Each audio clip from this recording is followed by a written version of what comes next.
Salam Mister, perkenalkan nama saya Kolbetiana Tetmul. Saya dari Prodi Pendidikan Agama Kristen dengan NIM 030206. Baik, di sini saya akan membuat tugas UTS tentang bagaimana kita cara untuk mengkhotbahkan satu ayat. Dengan demikian di sini saya mengambil firman Tuhan yang terdapat di dalam Yohanes pasal 14 ayat yang ke-14. Dan di sini saya juga ada membuat 3 kata kunci yang akan kita belajar bersama-sama hari ini, yaitu yang pertama itu meminta, dan yang kedua dalam namaku, ketiga aku akan melakukannya. Sebelum mendengarkan firman Tuhan, mari kita bersatu dalam doa. Kita berdoa. Bapa di dalam kerajaan surga, Bapa yang baik, Bapa yang selalu menyertai kami di sepanjang kehidupan kami. Tuhan, terima kasih atas penyertaan-Mu di saat hari ini. Tuhan, kami mau mendengarkan bagian dari firman-Mu yang terdapat di dalam Yohanes pasal 14 yang ke-14. Tuhan, ajar kami Tuhan untuk mendengarkan firman-Mu Tuhan.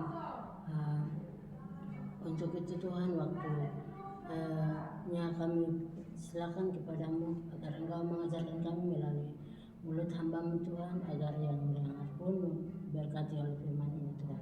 Terima kasih, dalam nama Tuhan Yesus berdoa dan mengucap syukur untuk firman-Mu. Haleluya, amin. Baik, di sini kita akan belajar bersama-sama. Yang pertama itu tentang saya akan membacakan ayat bagi kita semua, untuk kita semua. Jika kamu meminta sesuatu kepadaku dalam namaku, aku akan melakukannya. Jadi kata meminta ini berarti ketika kita datang kepada Yesus dengan hati yang percaya dan rendah hati, dan berdoa bukan sekedar mengucap kata-kata, tetapi menunjukkan bahwa kita mengandalkan Tuhan sepenuhnya. Saat kita meminta, kita sedang menyerahkan semua kekhawatiran dan keinginan kita kepada Tuhan, karena kita percaya hanya Dia yang bisa menolong kita dengan cara yang benar. Jadi ketika kita meminta, kita jangan ragu bahwa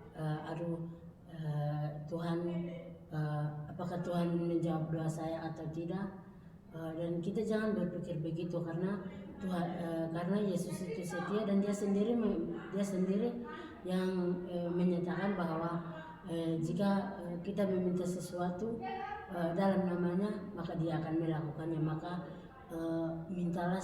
mintalah, maka Dia akan memberikannya kepada kita. Nah, kita akan belajar yang kedua, yaitu kata kunci yang kedua itu dalam namaku. Jadi berdoa dalam nama Yesus bukan sekedar menutup doa dengan kata itu, tetapi berarti berdoa dengan sikap hati yang sesuai dengan kehendak Yesus. Nah, kehendak Yesus itu artinya bukan untuk memuaskan keinginan kita, tetapi minta Tuhan supaya memberikan kita kerendahan hati, memberikan kita hati yang mau dibentuk. Ketika kita berdoa dan meminta sesuatu dalam namanya, sesuatu itu apa? Apakah itu untuk keinginan kita sendiri, atau itu untuk kita meminta Tuhan untuk hal-hal yang baik seperti yang tadi saya sebutkan. Nah, dengan demikian artinya kita tidak meminta sesuatu untuk kepentingan diri kita sendiri, tetapi untuk hal-hal yang benar, baik, dan memuliakan Tuhan. Kalau kita berdoa dalam nama Yesus, berarti kita mau doa kita sejalan dengan apa yang Yesus mau. Contohnya berdoa untuk bisa mengampuni orang lain, untuk hidup benar, atau untuk menolong sesama. Itulah doa yang sesuai dengan namanya. Jadi maksudnya bahwa ketika kita berdoa kepada Tuhan, seperti contoh yang tadi saya katakan bahwa kita jangan berdoa bahwa Tuhan, saya mau beli mobil, Tuhan berikan saya berkat melalui orang, untuk saya bisa dapat beli mobil. Itu adalah salah satunya untuk keinginan kita sendiri, tetapi yang sesuai dengan keinginan Tuhan itu kita berdoa meminta Tuhan untuk Tuhan memberikan hikmat kepada kita agar kita bisa membedakan mana yang baik dan mana yang tidak baik bagi kehidupan kita, dan minta Tuhan untuk memberikan kita kerendahan hati yang mau dibentuk, hati yang mau memaafkan sesama yang menyakiti kita tidak membalas kejahatan dengan kejahatan. Itulah doa yang benar dan itulah yang disebut dengan sesuai dengan kehendak Yesus. Dan yang berikut yaitu aku akan melakukannya. Nah, aku akan melakukannya ini janji Tuhan kepada di mana kita melihat konteks, yaitu konteks sebelum untuk memahami sebelum kita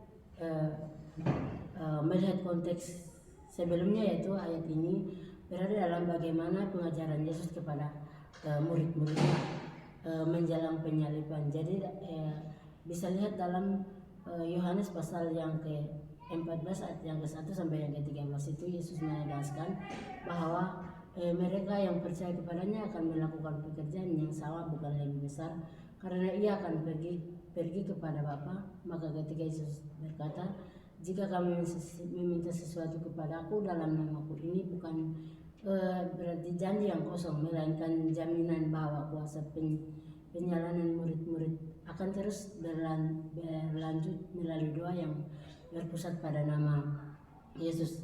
Jadi kalau kita melihat dari konteks sebelumnya, itu di mana Yesus menguatkan kepada murid-muridnya, di mana murid-muridnya pada saat itu khawatir karena penyaliban Yesus, dan mereka tahu bahwa Yesus akan tidak bersama-sama lagi dengan mereka, sehingga di sini Yesus menguatkan murid-muridnya bahwa kamu jangan khawatir. Dan ayat sebelumnya murid-muridnya bertanya bahwa kemanakah engkau akan pergi, dan Yesus menjawab bahwa di rumah Bapaknya banyak tempat tinggal, dan dia akan pergi ke sana dan akan menyiapkan tempat bagi mereka juga. Dan juga Yesus mengatakan bahwa di dunia ini tidak ada jalan kepada Bapa kalau tidak melalui Yesus. Jadi Yesus adalah menjadi jembatan bagi kita untuk ketika kita menaikkan doa kita, Tuhan Yesus, melalui Tuhan Yesus doa kita dijawab. Dan kalau kita melihat dari makna rohani atau makna teologisnya, ayat ini mengajarkan kita bahwa Yesus adalah penghubung antara kita dan Allah. Melalui Yesus doa kita sampai kepada Allah. Artinya kita tidak berdoa sendirian. Kita punya Tuhan yang setia mendengarkan dan sanggup melakukan lebih dari yang kita minta. Doa dalam nama Yesus juga menunjukkan bahwa kita hidup dalam hubungan yang dekat dengan Tuhan.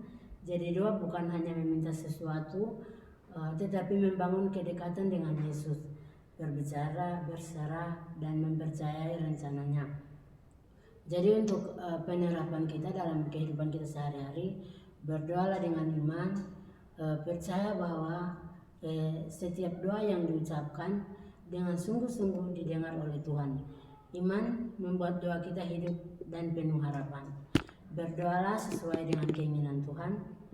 Artinya berdoa bukan hanya meminta apa yang kita mau, tetapi juga menerima apa yang Tuhan mau.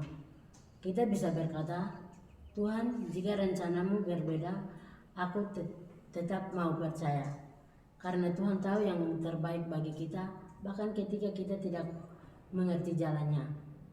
Percayalah bahwa Tuhan bekerja walaupun kita belum melihat jawabannya sekarang, tetapi Tuhan sedang bekerja di balik layar, di mana Dia tahu waktu yang tepat untuk menolong dan memberkati kita.